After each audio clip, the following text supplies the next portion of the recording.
love your story because it's as a teenager that you begin to find this, and there is always hope. Where there is recovery, there is always hope. I love that. And you eventually took that and you started something really decades ago that wasn't happening. Can you tell us a little bit about what was it that you started and kind of invested all these years in? Yeah. For those people watching who are in recovery, or for those people that work in treatment, or sometimes we're double winners, quite honestly. I was shaving one morning to go to my students at the Redwood City School District, and I had a spiritual awakening. And I mean, it was out of nowhere.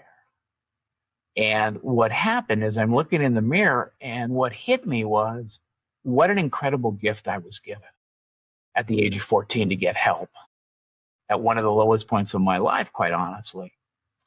And I just stopped, and there's tears streaming down my face. And I said, thank you. I mean, finally, I was 22 years old. I think I was finally old enough and mature enough to understand what the gift I'd been given.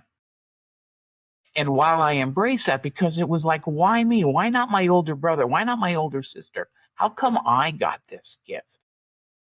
And the next thought, honestly, right after that was, what would have happened if somebody had been there when I was 7 years old instead of 14 or 9 years old or 12-year-olds? And that was it. That was the change.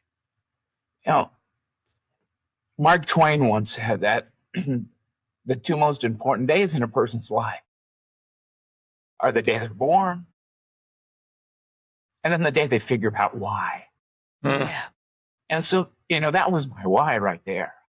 That was my why in terms of now I know the work that I want to do the rest of my career.